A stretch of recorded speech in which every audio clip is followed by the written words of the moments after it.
Mwaramutse ndamaze kuronka message tari make ambwira ngo tubwire ingene twoshika hiyo canke hariya mu nzira legit.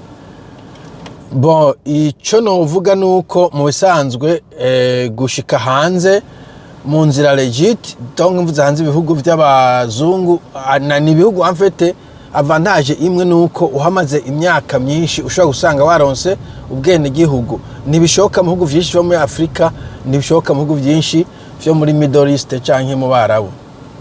Bo inzira zo kwashika jewe ndakunze kuzivuga inzira abarundi dufate beshi bashitse hanze ni inzira y'ubuhunzi. Muga inzira y'ubuhunzi yari nka roto yabaye nta muntu yovuga ngo ndayipanga ntibishoboka uzona bikuguyeko mu bantu bari mu makambi y'impunzi. Donc ndayivanyemwo. Inzira ya kabiri ni inzira y'umuntu arongora ugundi. Jewe ndamaze kubona imigihe cyvyinshi abanyamurenge dukorana ngaha bakunze kuja mu Rwanda akarongora umuntu ashaka ineza kwejana keshe abari mu Kongomani muga bashaka yuko no n'umunyarwanda donc ukaba uri mu Rwanda arondera umunyamurenge mukundane I'm joking nabo nyene barutse kubazana bo mugamba ko baje nk'impunzi hanyuma bagaca basubira inyuma bakarongorana cyangwa karongorwa agashaka mbese hanyuma gahoro gahoro akazana uwo mugabo wiwe cyangwa umugore wiwe ariko nayo ine si direct mugabo ho birashoboka. Bo ivyo kurongora kandi bivanemo navyo nyene kubera iki ntivyoroshe kuvuga ngo ndiko ndarondera umugore muri Amerika cyangwa umugabo muri France no mu Burundi bigoye kuronka umugore cyangwa umugabo. Okay, ico naco nari ndakivanyemo mugabo n'inzira abarundi bazako. Inzira yindi umuvyeyi umwana donc umuntu novuga uma dependent ku wundi naco ndakivanyemo kubera evidama uwo muntu mufise uwo mukwirikirana yo bari karavyirukamo bafite family unification ivyo nabyo ndabivanyemo babandi kuvuga nibaza ko abazi ivyo bibazo badafise be nabo bantu. Bo inzira donke zisigaye iyi gipenje ndayivanyemo yo guca mu kinyo ndayivanyemo kubera daboro je bose ndashigikira kuko nkunda kuvuga ibintu bikuri n'amategeko n'ubuzi nkora birabumbuza ko promoting ibintu cyagura n'amategeko ivyo ubaza abandi.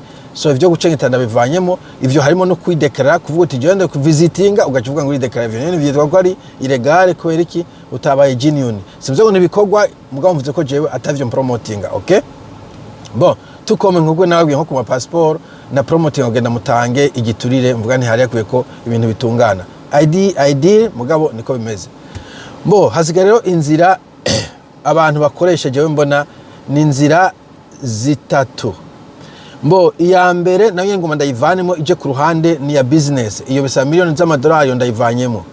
Izibiri zisigaye donc n'umuntu aronka akazi ibyo bitango ni skilled migrant no kuvuga ukiga ururimi runa no ukikaba uzi ibintu runaka nk'umuganga nk'akarorero cyangwa umwarimu hanyuma konde igihugu bari kwarondera abarimu nibijya abaganga nk'akarorero bagiyemo muri France ivyo birumvikana aba docteur France ko muri kene aba docteur cyane cyane mu region rurale usanga bakenya aba docteur ibihugu by'abazungu babashaka umu docteur runaka umwe kubantuzeye kubagwayi bangahe canke population ngana gutyo ico gihe baratuma ko abantu saba docteur gusa hari nantu usanga bakeneye abarimu c'est le pays donc skills donc your skills were ucura aba skill ufise. Okay, individually ndumwarimu hari igihugu bari kwaronda abarimu ma histoire hari biba biri kuri internet ntiwo bideha kandi ibihugu bikuronda biba biharuye ntabwo ari ibihugu indiri.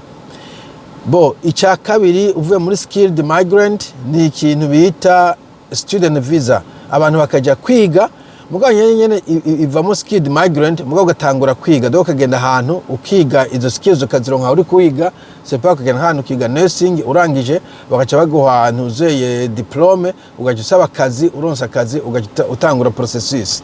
Donc skilled migrant na student visa nizo nzira zibiri novuga ko ziri legit zisa niziboneka iyo udafise famille canke ibifaranga vyinshi. Nazo nyene kandi zisaba amafaranga kubera kwiga birazimvye kandi na skilled migrant harimo amafaranga bisaba nubwo atangana nayo kwiga. Voilà, nizo nzira zibiri no kubwira zimeze nk'izihari izindi zose ni nzira zo mu kinywabi ni nzira zo gucengetera ziba ziri nyinshi zirimo ama risk ivyo ntavyo no promotinga ntavuze ngo ntibishoboka mugabo ntavyo nzi ntavyo no bivuga ko sawa mugira umunsi mwiza bye bye.